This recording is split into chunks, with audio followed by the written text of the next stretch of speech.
Hello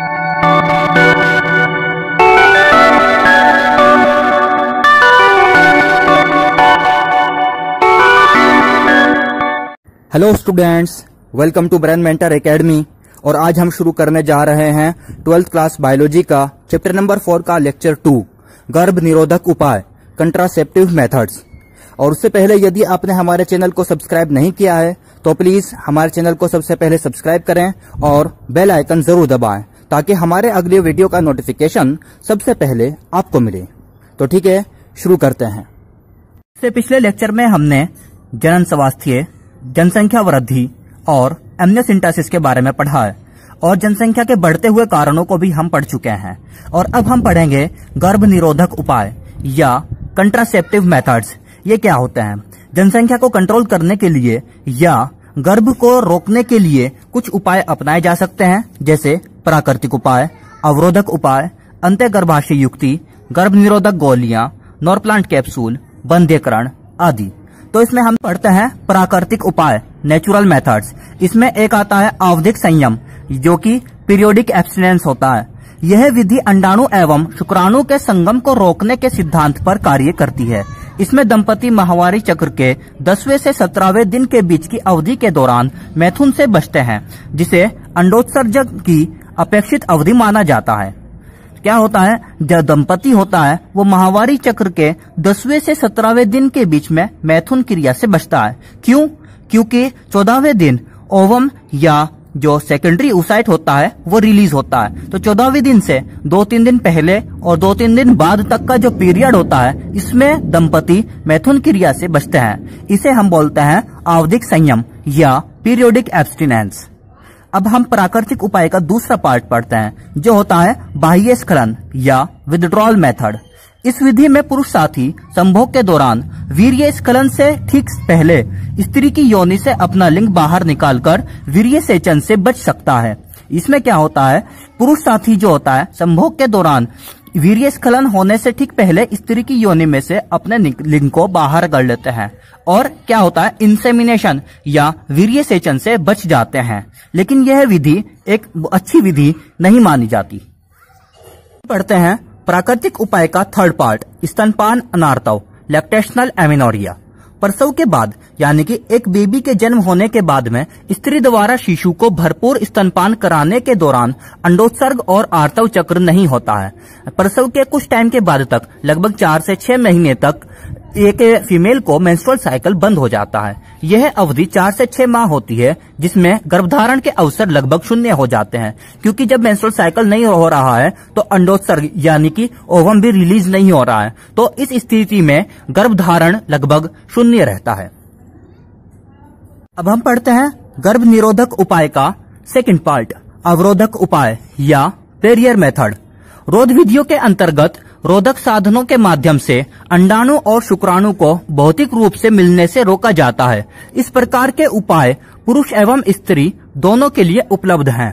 क्या होता है कि शुक्राणु और अंडाणु जो होते हैं, शुक्राणु और अंडाणु, इन दोनों को आपस में मिलने से रोकना, ठीक है, ये कैसे किया जा सकता है? रोधक विधियों द्वारा किया जा सकता है। और इसमें हमारे पास कुछ उपाय जो उपलब्ध हैं वो हैं निरोध, डायफ्राम, गर्भाशय ग्रीवा टोपी, वोल्ट आदि। निरोधक उपाय में हम पढ़ेंगे निरोध यानी कॉन्डोम।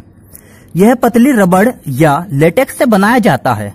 इसका उपयोग पुरुष के लिंग या स्त्री की योनि एवं गर्भाशय ग्रीवा के संभोग से ठीक पहले ढक दिया जाए और स्खलित शुक्राणु स्त्री के जनन मार्ग में नहीं घुस सके। इससे यौन संचारित रोगों से भी बचाव होता है। कंडोम के बारे में आप जानते होंगे कि यह रबड़ या लेटेक्स से बनाया जाता है। इसका उपयोग पुरुष के लिंग के ऊपर ढककर या स्त्री की योनि एवं गर्भाशय ग्रीवा को ढका जाता है। और इससे क्या होता है? जो स्खलित शुक्राणु होते हैं या इंसेमिनेशन के दौरान जो सीमेन होता है या स्पर्म होते हैं, वो जनन मार्ग में नहीं घुस सकते। और इससे क्या होता है? इसका एक और फायदा भी है, जो बहुत बड़ा फायदा होता है इसका, इससे यौन संचारित रोग से भी हमें बचाव होता है। सेकंड पार्ट, डायफ्राम, गर्भाशय ग्रीवा टोपी एवं वोल्ट। ये भी रबर के बने रोधक उपाय हैं। ये स्त्री के जनन मार्ग में सहवास के पूर्व गर्भाशय ग्रीवा को ढकने के लिए लगाए जाते हैं। इन्हें पुनः इस्तेमाल किया जा सकता है।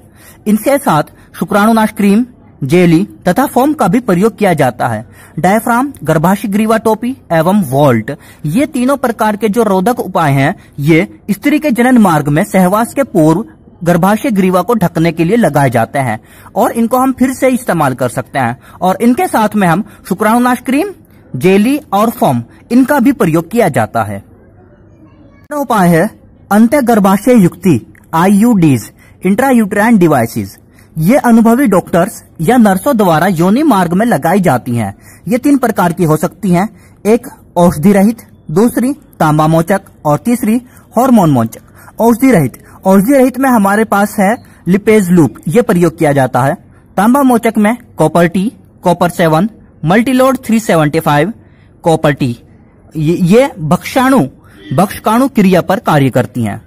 और तीसरे होते हैं हमारे पास हार्मोन मोचक, प्रोजेस्टेसर्ट, LNG-20, ये भ्रूण रोपण को रोकते हैं। 4th पार्ट, गर्भ निरोधक गोलियां, कंट्रासेप्टिव पिल्स या ओरल कंट्रासेप्शन भी हम इसे बोलते हैं। यह महिला द्वारा खाया जाने वाला गर्भ निरोधक प्रोजेस्टेजन अथवा प्रोजेस्टेजन प्लस एस्ट्रोजन का संयोजन है। ये टिकिया, गोलियां या पिल्स के रूप में ली जाती हैं। ये ओरल कंट्रासेप्शन या कंट्रासेप्टिव पिल्स भी बोलते हैं हम इनको। इनमें या तो प्रोजेस्टेजन होता है या प्रोजेस्टेजन के साथ में एस्ट्रोजन भी होता है। इसमें कुछ पिल्स होती हैं जैसे कि सहेली, मालाडी, अनवांटेड 21।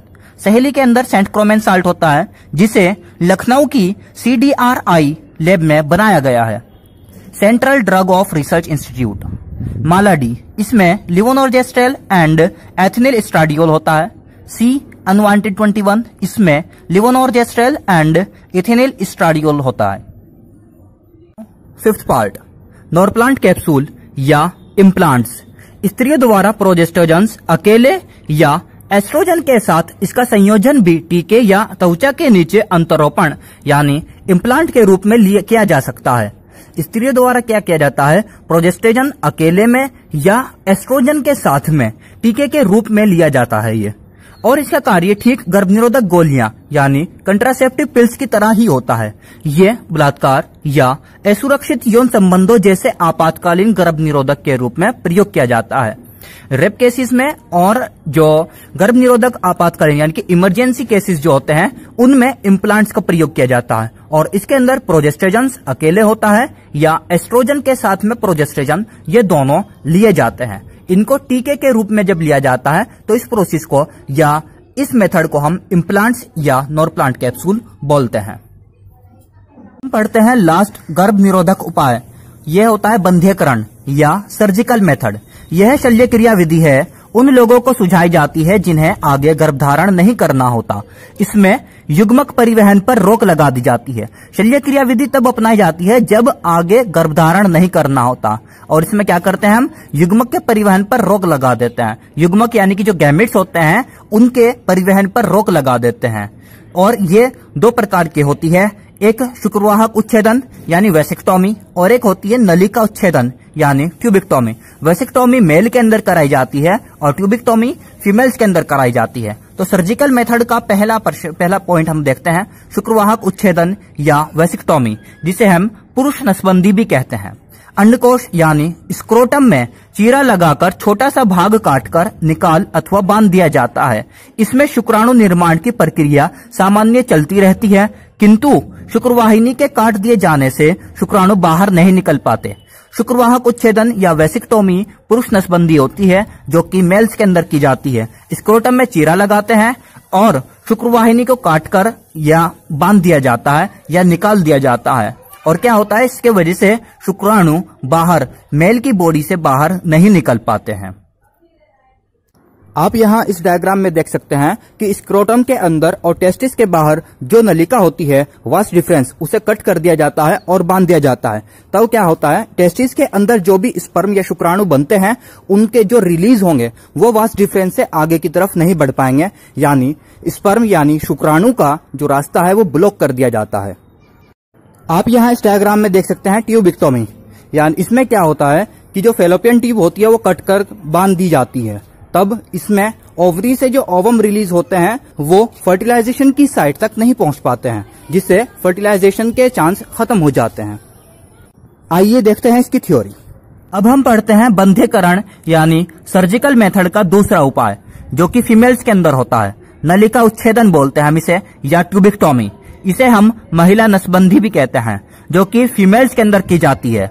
स्त्री के उदर में छोटा सा चीरा लगाकर अथवा योनि द्वारा डिंबवाहिनी नली यानी फेलोपियन ट्यूब का छोटा सा भाग निकाल या बांध दिया जाता है। अंडाशय में अंडाणुओं का निर्माण होता रहता है तथा माहवारी चक्र भी सामान्य रूप से चलता रहता है, किंतु अंडाणु फेलोपियन ट्यूब से आगे नहीं पहुंच पाते। फीमेल्स के अंदर जो सर्जिकल मेथड किया जाता है उसे हम ट्यूबिक्टोमी या महिला नसबंदी कहते हैं। कहां से की जाती है? उदर में छोटा सा चीरा लगाकर, या योनि द्वारा भी हम इसे कर सकते हैं। योनि द्वारा क्या करते हैं हम? फेलोपियन ट्यूब यानी डिंबवाहिनी नली का छोटा सा भाग काटकर बांध दिया जाता है और थोड़ा सा निकाल दिया जाता है, या केवल बांध दिया जाता है। इसमें जब जो अंडाशय होते हैं यानी ओवरीज होती हैं, ओवरी के अंदर अंडाणु यानी ओवम या सेकेंडरी oocyte बनते तो हैं और वो रिलीज भी होते हैं, लेकिन वो यूटिरस तक नहीं पहुंच पाते हैं, यानी कि माहवारी चक्र चलता रहता है। और इसमें क्या होता है, जब ओवम ओवरी से निकलकर फेलोपियन ट्यूब तक आगे पूरे तरीके से नहीं पहुंच पाते हैं, तो क्या होता है, इसमें फर्टिलाइजेशन या निषेचन के चांस बिल्कुल खत्म हो जाते हैं। तो दोस्तों, कैसा लगा हमारा यह वीडियो?